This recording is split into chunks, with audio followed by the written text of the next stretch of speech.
المتألق علي الأصبحي.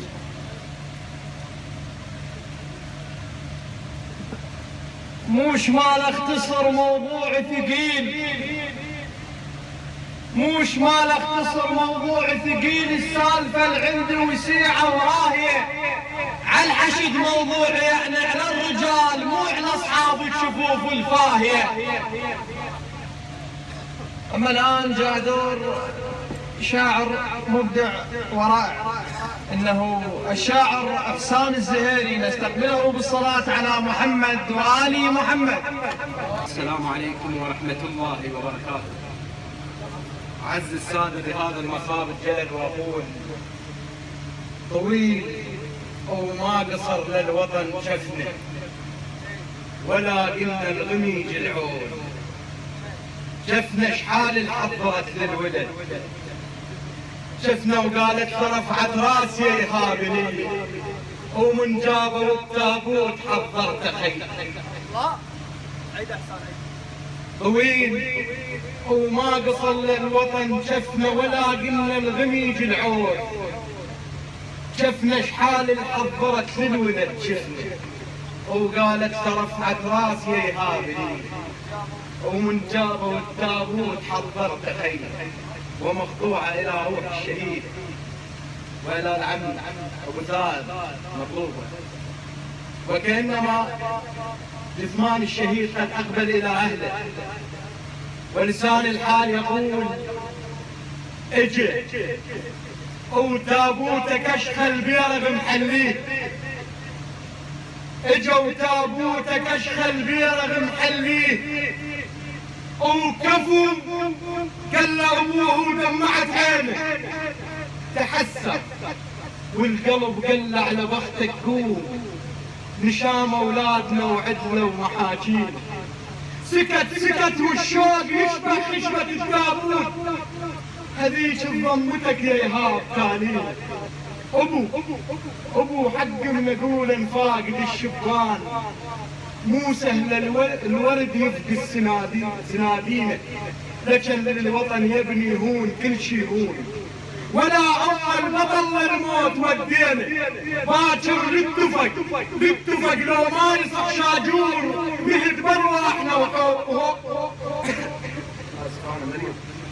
مهد برواحنا وحقبت مساحينا، يظل عود الحقد مقطوع، بطال منهم جي يشربنا الحزن، بسطال العرب كلها تروح الفرد، بسطال جند وشرط من الناصرية.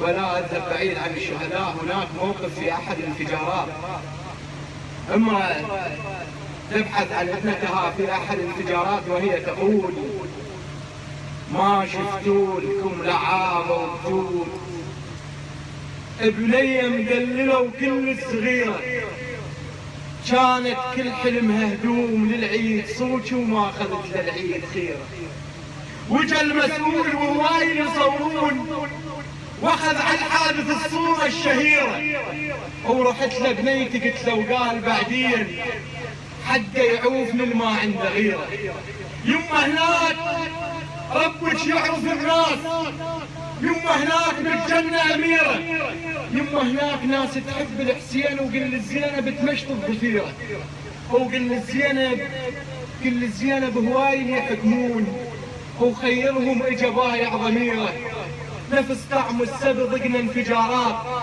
واكو جادود لمه وماكو غيره، واكو ام على بنها تدور اسبوع، واكو ميت عدل ضايع مصيره، وخافوا بلا عشيرة، تقول ظليت ناس هواي ما عندهم عشيرة. مسلسل موتنا يلعاب كل يوم، مشاهد للذبح كلش خطيرة، مشهد راس طفلة وجسم مفقود، مشهد ناس ما تملك حصيرة، مشهد شاب حلمه يصير عريس وتالي يموت غربة بغير ديرة، طفل فوق الرصيف يبيع ساعات، وساعات القدر صارت قصيرة، شايب حاير بجوة مساكين ومات بحيرته وظلت الحيرة، مرة ماتت فقيرة، مرة عاشت فقيرة وماتت بعوز، وقلت هنيالها ماتت فقيرة. ما يحتاج سيناريو وكواليس مشاهدنا حقيقية ومثيرة. وطن لو ما علم نبقى الأخبار، باكر ينتهي بغيمة وسعيرة، ولابد والمسلسل ينتهي بيوم، ولابد ما تجي الحلقة الأخيرة. أظل للوطن حاضر وبدواني وأعذب بالصحاري، وبدواني أنا معيدي ومثقف، وبدواني عراقي وكل هني يلوقن علي.